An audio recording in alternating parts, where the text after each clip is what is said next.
HD सच्ची कहानियों पर आप सभी का स्वागत है। मेरी नंद विद्या जब अपने ससुराल पहुंची तो वह ये देखकर हैरान रह गई कि जो कुछ विद्या ने मेरे साथ किया था वही उसकी नंद पायल उसके साथ कर रही थी।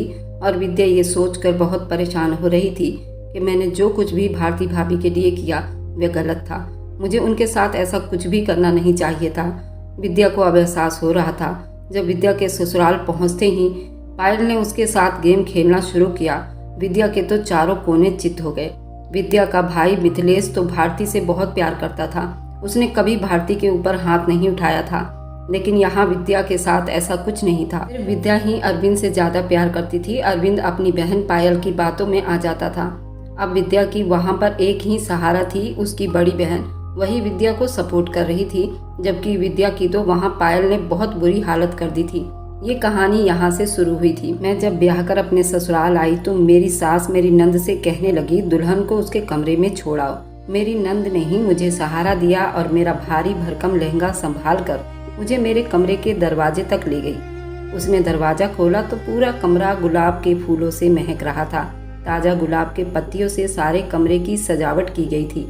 बेड पर भी लाल गुलाब के फूलों से दिल बनाया गया था। मेरी नंद कुछ पल दरवाजे पर खड़ी कमरे का जायजा लेती रही, फिर आगे बढ़ी और अपने पांव से सारे फूलों को मसलने लगी।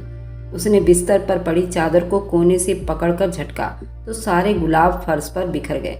मैं हैरानी से उसे तकती रही। उसने 2 मिनट में कमरे का और बेड का सारा डिजाइन खराब कर दिया था। फिर एक गहरी सांस ली और बिस्तर की चादर ठीक की और बड़े प्यार से बोली, आ जाइए भाभी, बैठिए, आपका ही कमरा है। मैं बड़ी मुश्किलों से इतनी भारी बाल्टी उठाकर सीढ़ियां चढ़कर ऊपर पहुंची। मैंने एक एक करके कपड़ों का पानी निचोड़कर तार पर फैलाया था। कपड़े फैलाकर फ्री हुई तो मैंने सुख का सांस लिया। मैंने सारे घर भर के कपड़े हाथ से धो डाले थे। वॉशिंग मशीन खराब थी और सबके मैले कपड़े इकट्ठे हो चुके थे।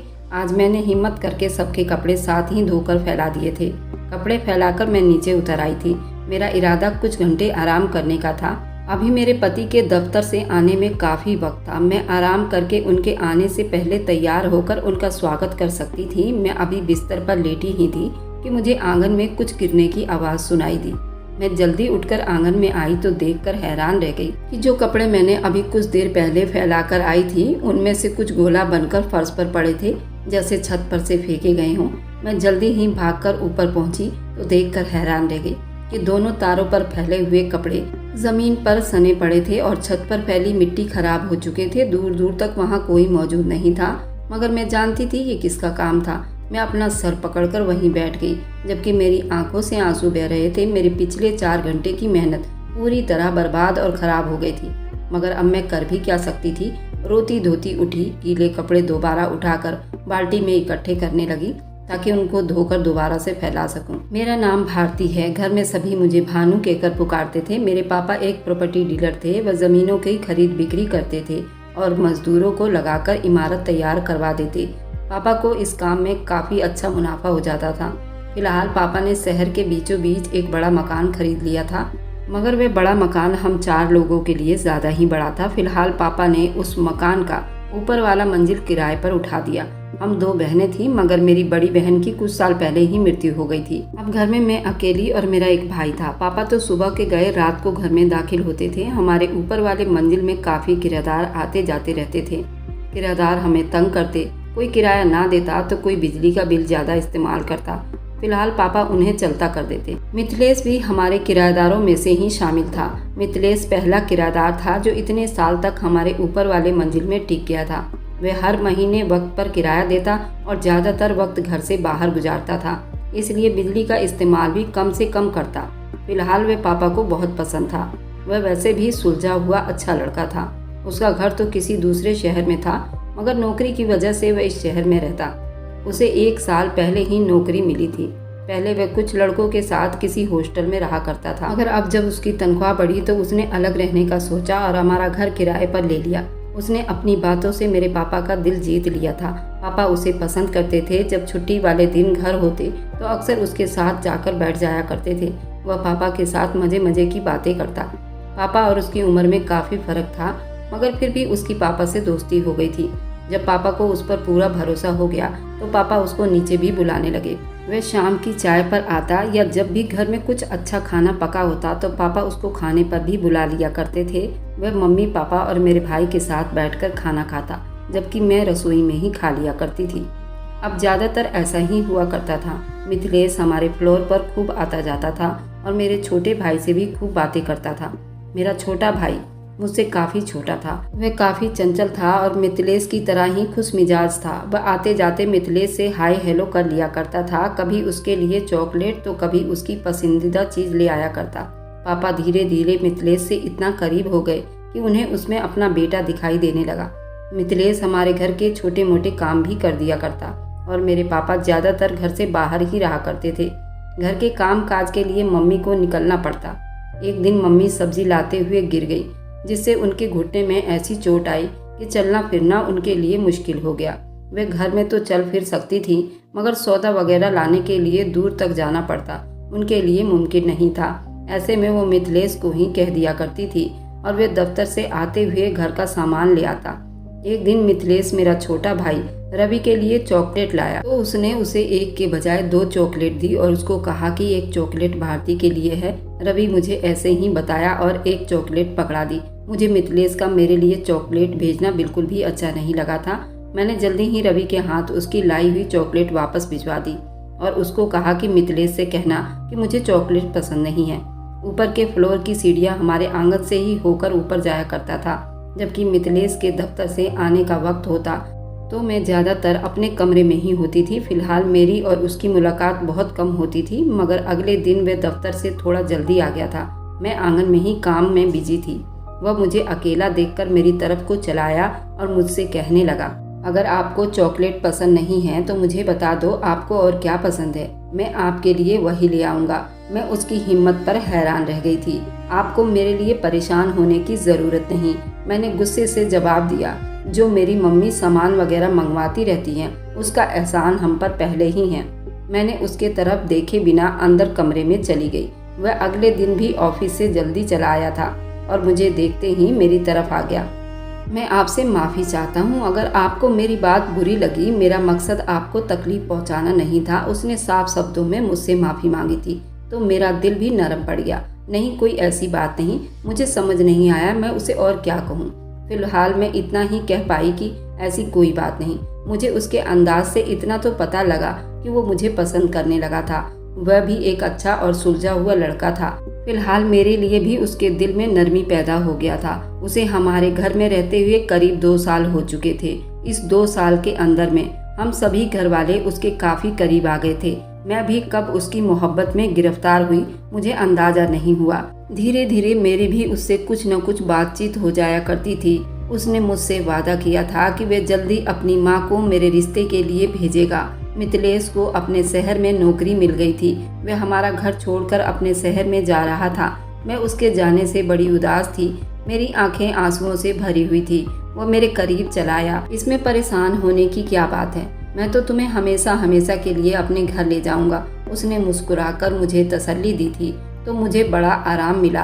अगले हफ्ते ही वह अपने माँ बाप के साथ हमारे घर आ गया।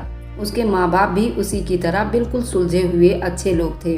उन्होंने पापा से मेरे रिश्ते की बात की तो पापा क्यों ना मानते। पापा को वैसे ही वो बहुत पसंद था। मेरे पापा भी इस रिश्ते के लिए तैयार थे। उन्होंने मेरी शादी के लिए पहले से ही पैसे जोड़ रखे थे। फिलहाल पैसों की कोई परेशानी नहीं थी। 2 महीने बाद की शादी की तारीख रखी गई थी। हम सब शादी की तैयारी में बुरी तरह बिजी हो गए थे और वक्त गुजरने का पता नहीं चला। सारे काम बड़े अच्छे तरीके से बीत गए। मैं विदा होकर मिथिलेश के घर आ गई। मिथिलेश जिस शहर में रहता था यह हमारे शहर से काफ़ी दूर था। मैं इतने लंबे सफ़र से काफ़ी थक गई थी। मैंने अपनी ज़िंदगी में पहली बार इतना लंबा सफ़र किया था। ये हमारे थोड़े बहुत रिश्तेदार जो थे वह हमारे अपने ही शहर में रहा करते थे। फिलहाल मैं कभी भी अपने शहर से बाहर नहीं गई थी। मेरी सास रस्मों में लगी हुई थी जबकि मैं आराम करना चाहती थी। उनको शायद मेरे चेहरे से थकान महसूस हो गई थी।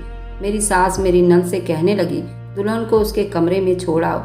मेरी नंद ने मुझे सहारा दिया, मेरा भारी भरकम लहंगा संभाला और मुझे एक कमरे के दरवाजे तक ले गई। उसने दरवाजा खोला तो पूरा कमरा गुलाब के फूलों से महक रहा था।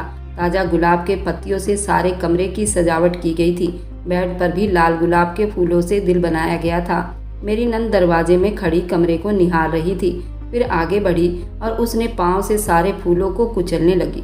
उसने बिस्तर पर बिछी चादर को कोने से पकड़कर झटका तो सारे गुलाब फर्श पर बिखर गए। हैरानी से खड़ी उसे देख रही थी। उसने 2 मिनट में कमरे का सारा सजावट बिगाड़ दिया। फिर एक गहरी सांस ली, फिर बिस्तर का चादर ठीक की और बड़े प्यार से बोली, आ जाइए भाभी, बैठिए, आपका ही कमरा है। मैं अपनी नंद के इस रवैये पर हैरान रह गई। मुझे नहीं मालूम था कि उसने ये सब क्यों किया। मैं हैरानी से आंखें फाड़े उसे देख रही थी, जबकि वो मुझे नज़रअंदाज करती कमरे से बाहर निकल गई। मैं अभी बिस्तर पर बैठी थी कि मिथिलेश चला आया। वह कमरे में दाखिल हुआ तो हैरानी से इधर उधर बिखरे फूलों को देखने लगा। ये सब करने की क्या जरूरत थी? अभी थोड़ी देर तक तो कमरे को सजा रहने देती। उसने मुझे कहा तो मैं सुनकर उठ बैठी। ये सब मैंने नहीं किया। फिर किसने किया? ये तुम्हारी बहन विद्या ने किया है। मैंने उसे सच बता दिया तो वह ज्यादा हैरान रह गया और वह कहने लगा, तुम मुझसे मजाक कर रही हो क्या? उसे मेरी बात पर यकीन नहीं आया। मिथिलेश, मैं तुमसे मजाक क्यों करूंगी? मैंने नहीं किया, ये सब विद्या ने मेरे सामने किया है। अच्छा चलो छोड़ो, तुम काफी थक गई हो, कपड़े चेंज करके आराम कर लो। उसे मेरी बात पर यकीन नहीं आया तो उसने बात ही बदल दी। आज मेरी शादी की पहली रात थी। मेरे ससुराल में मेरे सास ससुर और एक नंद थी, जबकि मेरी एक शादीशुदा नंद थी। वह तो हमारी शादी के तीसरे दिन ही वापस अपने घर चली गई थी। मेरी नंद विद्या अभी तक कंवारी थी, जबकि वो मिथिलेश से भी बड़ी थी। मेरी सास ने मुझे शादी के अगले हफ्ते ही रसोई का रास्ता दिखा दिया। मैंने घर का सारा काम संभाल लिया। मैं इस बात पर हैरान थी कि विद्या कोई काम नहीं करती थी, मगर वो मेरा काम बिगाड़ने में लगी रहती थी। मेरे पति को मेरे हाथ की पालक पनीर बहुत पसंद थी। अक्सर पापा के घर जब मिथिलेश खाने पर आता तो उसके लिए पालक पनीर बनाया करती थी। मिथिलेश ने मुझसे पालक पनीर बनाने की फरमाइश की तो मैं भी फौरन ही काम में जुट गई। मैंने अपनी तरफ से मसाले डालकर बहुत अच्छा पालक पनीर बनाया। आज उनकी छुट्टी का दिन था, इसलिए मिथिलेश भी घर पर ही थे। मैंने मेज पर खाना रखा और सभी को खाने के लिए बुला लिया। खुशबू तो बड़ी अच्छी आ रही थी। बड़ी जोरों की भूख लग रही थी। पालक पनीर की खुशबू सूंघते हुए मिथिलेश ने पहला चम्मच रखा, मगर उसने फौरन वापस उगल दिया। ये क्या बनाया है? उसने मेरी तरफ देखा तो मैं भी हैरान रह गई। मैंने अपनी प्लेट से एक चम्मच उठाकर मुंह में रखा तो मुझे भी वापस उगलना ही पड़ा। पालक पनीर में मिर्ची इतनी तेज थी कि निगलना बड़ा मुश्किल था। मैं हैरान थी। मैंने तो बिल्कुल नाप तौल कर मसाले डाले थे। शायद मुझे यहाँ के चम्मच का अंदाजा नहीं था, मगर फिर भी मेरा अंदाजा इतना बुरा भी नहीं था कि खाने में मिर्ची इतनी तेज हो गई थी। किसी ने भी खाना नहीं खाया। मिथिलेश बाहर से खाना लेकर आए। उन्होंने कहा, कोई बात नहीं, मैं बाजार से कुछ ले आता हूँ। ऐसा हो जाता है। मिथिलेश ने मुझे तसल्ली दी और बाजार से खाना लेने चले गए। उस दिन तो हम सब ने बाजार का लाया हुआ खाना खा लिया, मगर अब अक्सर ही ऐसा होने लगा। मैं पूरे ध्यान से खाना बनाती, मगर कभी मिर्ची तेज हो जाती तो कभी नमक और कभी इतना पानी होता कि रोटी से खाना दुश्वार हो जाता। मैं परेशान थी। ये सब क्या हो रहा है? मिथिलेश भी हैरान था। वह तो कृपा थी कि उसने पापा के घर में मेरे हाथ का खाना खाया हुआ था, वरना वह भी मेरी सास की तरह यही समझता, शायद मुझे खाना पकाना ही नहीं आता। मेरी सास ने तो 2 हफ्ते बाद ही मेरे सामने हाथ जोड़ लिए थे। देखो बहू, कल से खाना मैं ही पका लिया करूंगी, परेशानी ना ही उठाओ तो अच्छा है। उनके शब्दों से साफ पता चल रहा था कि वह भी मुझसे नाराज हैं। उनकी ऐसी बातों से मैं शर्म से पानी पानी हो गई थी। मैं खाना पकाने से तो गई, मगर मेरे बाकी कामों में भी यही समस्या बार बार हो रही थी। मैं जो भी काम करती, कुछ देर के बाद सब उल्टा हो जाता। कभी मेरा कमरा मुझे बिखरा हुआ मिलता, जो मैंने कुछ देर पहले ही समेटा होता। कभी मिथिलेश के कपड़े जो मैंने अभी इस्त्री करके रखे हुए होते, वो मुझे जले हुए मिलते। ये सब कौन और क्यों कर रहा था, मुझे समझ नहीं आ रही थी। घर में विद्या के अलावा और कोई नहीं था जो ऐसी हरकतें करता। मैं अब ये सब बहुत बारीकी से नोट कर रही थी। मैं ये रात जानना चाहती थी कि वो मेरी दुश्मन क्यों बनी हुई थी। मैंने उसका क्या बिगाड़ा था जो इतनी खतरनाक तरीके से मुझसे बदला ले रही थी।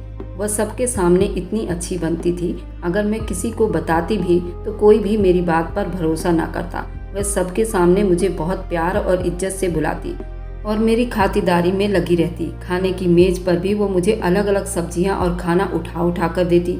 भाभी आप ये खाइए, आप ये खाइए। मैं उसके रवैये पर हैरान थी। वह कितनी चालाक थी कि सबके सामने मेरे साथ इतने अच्छे तरीके से पेश आती थी, मगर मेरे पीठ पीछे मेरी चीज़ों को बिगाड़ देती थी। घर में कोई जिन भूत तो थे नहीं जो ये काम करते। आज विद्या को देखने कुछ मेहमान आ रहे थे। मेरी सास ने कहा कि तुम रसोई में मेरी मदद करवा देना। मैं जैसे ही कमरे से बाहर निकली, मेरी सास ने मुझे बताया तो मैं मेहमानों की आने की तैयारी में लग गई। मेरी सास ने हर चीज़ को खुद ही तैयार किया। मैं बस उनकी मदद करवाती रही। मेहमानों के आने के बाद भी मैं ज़्यादा वक्त रसोई में बैठी रही, क्योंकि मैं नहीं चाहती थी कोई चीज़ खराब हो और मेहमान नाराज होकर जाएं। दरअसल मैं चाहती थी कि विद्या को लड़के वाले पसंद कर जाएं और उसकी जल्द से जल्द शादी हो जाए और वह इस घर से विदा होकर चली जाए, क्योंकि उसने मेरी ज़िंदगी नर्क बना रखी थी। सब कुछ बिल्कुल ठीक हो गया था। मेहमान भी खुशी खुशी वापस लौट गए थे। मैं भी खुश थी। आज उसने कोई गड़बड़ नहीं की थी। इसका मतलब था कि विद्या इस शादी के लिए तैयार थी। मैंने मेज पर खाना लगाया तो विद्या को बुलाने उसके कमरे में चली गई। वह फ़ोन पर किसी से बात करने में बिजी थी। मिथिलेश मेरा भाई उसे डिवोर्स देने वाला नहीं। मैंने बहुत कुछ करके देख लिया। अब जो करना है तुमने करना है। मैं कुछ नहीं जानती। उसकी बात सुनकर मैं धक से रह गई थी। न जाने वो किससे बात कर रही थी, मगर वो मुझे मिथिलेश से डिवोर्स क्यों दिलवाना चाहती थी। मैं कमरे में दाखिल हुई तो उसने जल्दी से फ़ोन बंद कर दिया, मगर मेरे कान जो कुछ सुन चुके थे मैं उस पर यकीन करने को तैयार नहीं थी। इसलिए मैंने उसे डायरेक्ट ही पूछ लिया, तुम क्यों मुझे डिवोर्स दिलवाना चाहती हो? आखिर मैंने तुम्हारा क्या बिगाड़ा है? मेरी बात सुनकर वह हैरान रह गई। मैं आपको डिवोर्स क्यों दिलवाऊंगी भाभी? ये आप कैसी बातें कर रही हैं? वह फिर से वैसे ही मासूम बन गई थी जैसे वह सबके सामने बनती थी। देखो विद्या, मैं सब जानती हूँ तुम जो कुछ करती आई हो, पर आज तुम्हें मुझे सच सच बताना होगा। भाभी, मैं आपकी बात नहीं कर रही थी। वह हमारे ही कॉलेज फ्रेंड है जिनके बारे में मैं बात कर रही थी। उसका नाम भी मिथिलेश है। उसने अपने क्लासमेट से ही शादी की थी। मैं उसकी बात कर रही थी। उसने इतने आराम से बातें बनाई कि मैं कुछ कह ना सकी और चुपचाप उसके कमरे से वापस पलट आई। विद्या मेरी सोच से भी ज्यादा होशियार थी। उसने आज तक मुझे कोई ऐसा मौका नहीं दिया था कि मैं उसे रंगे हाथों पकड़ सकती, मगर मैंने भी ठान ली थी कि मैं अब इसका राज पास करके ही रहूंगी। आखिर कब तक वो मुझे यूं ही अपनी जाति का निशाना बनाती रहेगी? मिथिलेश को मेरे हाथ का रसगुल्ला बहुत ज्यादा पसंद था। मैंने रसगुल्ला बनाकर फ्रिज में ठंडा होने के लिए रख दिया, मगर मुझे मालूम था कि विद्या जरूर कोई गड़बड़ करेगी। फिलहाल मैं मिथिलेश को लिए अपने कमरे में छुपकर खड़ी हो गई। वह भी हैरान था, ये सब क्या हो रहा है, मगर मैंने उसको चुप रहने का इशारा किया। थोड़ी ही देर में विद्या दबे कदमों से मुझे रसोई की तरफ जाते हुए दिखाई दी, तो मैं भी मिथिलेश का हाथ पकड़े उसके पीछे पीछे चली आई। उसने मेरे सोच के हिसाब से ही सबसे पहले फ्रिज से डोंगा निकाला और इधर उधर देखते हुए उसे सेल्फ पर रखा। मैं और मिथिलेश रसोई के बाहर खड़े थे। विद्या ने नमक का डब्बा निकाला और रसगुल्ले के डोंगे में करीब आधा डब्बा नमक डाल दिया। उसने नमक डालकर जैसे ही डोंगा उठाया, मैंने मिथिलेश का हाथ पकड़कर रसोई में दाखिल हो गई। विद्या रंगे हाथों पकड़े जाने पर उसके चेहरे की रंगत बिल्कुल पीली पड़ गई। उसके पास कोई बहाना न था जो उस वक्त बनाती। मैंने वहीं खड़े खड़े उसके सारे कारनामे को मिथिलेश को सुना दिया जो मेरे साथ करती आ रही थी। ये आप क्या कह रही हैं भाभी? मैंने ऐसा कभी नहीं किया। वैसे ही मासूम बन गई और वह ऐसे बनावटी शब्दों में बोली जिसमें वह अक्सर मुझसे बात किया करती थी, मगर मिथिलेश ने सब कुछ अपनी आंखों से देख लिया था। अब वह उस पर विश्वास करने वाला नहीं था। तुम ये सब कुछ अरविंद के लिए कर रही हो ना? उसने गुस्से से पूछा तो मैं चौंक गई, जबकि विद्या चीख उठी थी। हाँ, मैं उसी के लिए ये सब कर रही हूँ। तुम्हारी वजह से मेरा रिश्ता टूटा है, वरना आज मैं भी अपने घर की होती। उसका शब्द इस तरह तीखा था, मैं हैरान रह गई। मैंने आज तक कभी उसे इस तरह बोलते हुए नहीं देखा था। वह तो हमेशा से ही बहुत धीमी आवाज में बात करती, मगर उसका असली रूप अब सामने आया था। तुम सीधी तरह से इस लड़की को डिवोर्स दो और पायल से शादी करो, ताकि मेरा और अरविंद का रिश्ता भी दोबारा जुड़ जाए। उसने उंगली उठाकर मिथिलेश को धमकाया और पहली बार उसने अरविंद का नाम बताया। मेरे सास ससुर भी वहीं आ गए। ये चाहती है कि मैं भारती को डिवोर्स दूं, इसलिए आज तक ये भारती के काम बिगाड़ती आई है। मिथिलेश ने एक ही सांस में मेरे सास ससुर को वह सारी हकीकत बता दिए। वह भी परेशान थे। तुम ये सब कुछ करती आई हो, तुम्हें शर्म नहीं आई? मेरी सास ने उसे डांटा तो वह ढीठ बन गई। और जो कुछ मेरे साथ इसने किया वह आपको नजर नहीं आता? आप तो अपनी बहू को अपनाकर खुश हो गई हैं। ये अपनी पसंद से लड़की ले आया है। आप अपनी बेटी की उदासी और उसका उजड़ापन आपको नजर नहीं आता? वह इतनी तेज चिल्ला रही थी, उसके आंखों से आंसू बह रहे थे। देखो विद्या, अगर मुझे पायल से ही शादी करनी होती तो मैं पहले ही शादी कर लेता। मिथिलेश ने अब की बार उसे धीमी आवाज में समझाना चाहा था। शायद उसके आंसू मिथिलेश के दिल को नरम कर गए थे। तुम्हें क्या लगता है कि मैं भारती से शादी करके उसको तलाक दूं और फिर पायल से शादी करूंगा? ऐसा मुमकिन नहीं है। तुम अरविंद को भूल जाओ। और जो तुम्हारे लिए रिश्ता आ रहा है उनके लिए हाँ कर दो। ऐसा कभी नहीं होगा। मैं अरविंद के अलावा किसी और से शादी नहीं करूंगी, और अगर तुमने इसको डिवोर्स देकर घर से ना निकाला तो मैं इसको जान से मार दूंगी। उसने तो गुस्से से मेरे चेहरे पर नजर गड़ाकर कहा। मैं डर गई। मैं वहाँ से गुस्से में बल खाती हुई चली गई थी। पायल कोई अनजानी नहीं थी, वे विद्या की बड़ी बहन की नंद थी और विद्या अपनी बड़ी बहन के देवर से मोहब्बत करती थी, और ये रिश्ता मेरी बड़ी नंद लेकर हमारे घर आई थी। दोनों की अदला बदली शादी थी। मेरी नंद विद्या उनके घर में जा रही थी और उनकी बेटी पायल मिथिलेश के लिए आ रही थी। विद्या अरविंद को मोहब्बत करती थी, मगर मिथिलेश को पायल एक आंख नहीं भाती थी।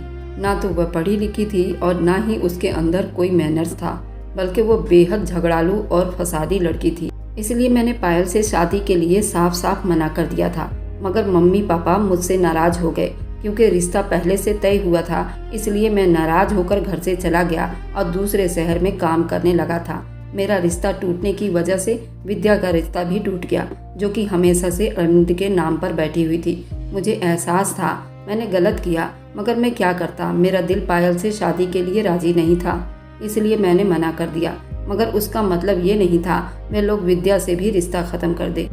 जब पायल की कहीं और शादी हो गई थी तो मेरे मम्मी पापा ने मुझे माफ़ कर दिया। उन्होंने मुझे वापस घर बुला लिया, इसलिए मैं ये नौकरी छोड़कर यहाँ पर चला आया और माँ पापा को तुम्हारे बारे में बता दिया।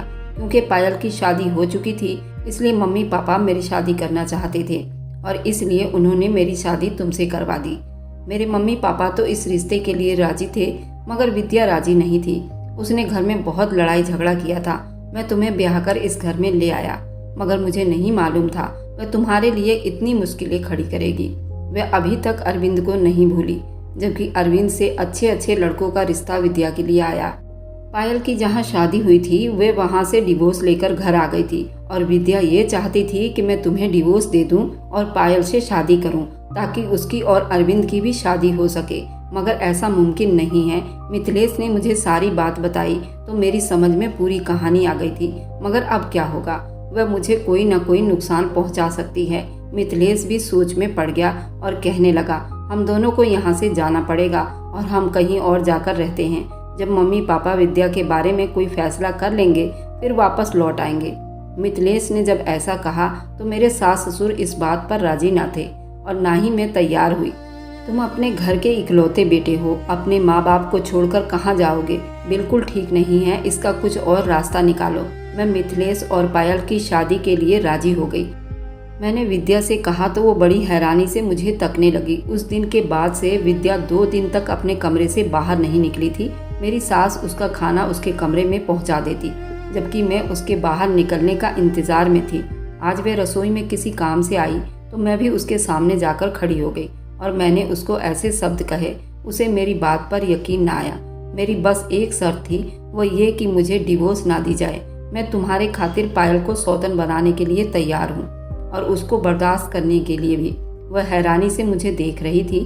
शायद उसे मेरी बात पर यकीन नहीं आया था, इसलिए चुपचाप वहाँ से चली गई। मगर मैंने भी अब ठान लिया था कि जो हो जाए अब इस काम को उसके अंजाम तक पहुँचाना ही होगा। इसलिए मैंने अपने सास ससुर को पायल का रिश्ता लेकर जाने के लिए मना लिया।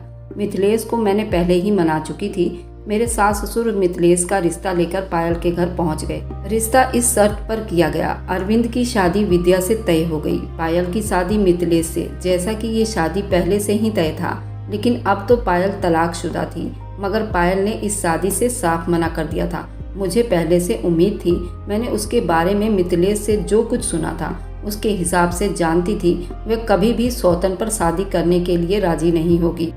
पायल ने जब इस रिश्ते से मना किया तो मैंने भी सबके बीचों बीच बैठकर कहा कि जब मैं अपने पति को उससे बांटने के लिए तैयार हूँ और पायल एक तलाकशुदा होने के बावजूद भी एक शादीशुदा आदमी से शादी क्यों नहीं कर सकती।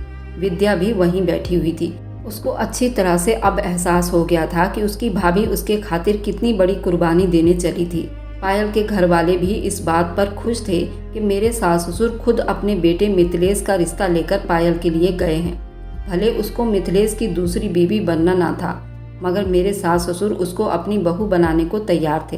पायल के मना करने से विद्या बुरी बनी थी, जबकि मेरी इज्जत और कदर सबके दिल में और बढ़ गई थी। मैंने जो गेम खेला था उसमें मैं पूरी तरह से जीत गई थी।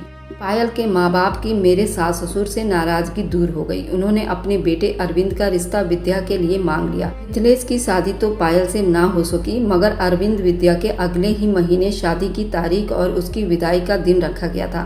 विद्या और अरविंद की शादी तो हो गई और वे विदा होकर अपने ससुराल चली गई। वह मेरा धन्यवाद करते हुए नहीं थकती थी। मैं उसके खातिर कितनी बड़ी कुर्बानी देने को तैयार थी, जबकि वह अपने पिछले व्यवहार के लिए बहुत शर्मिंदा थी। मैंने उसे माफ़ कर दिया था क्योंकि जीत तो मेरी ही हुई थी, इसलिए मुझे किसी के खिलाफ दिल में दुख भरने की क्या ज़रूरत थी।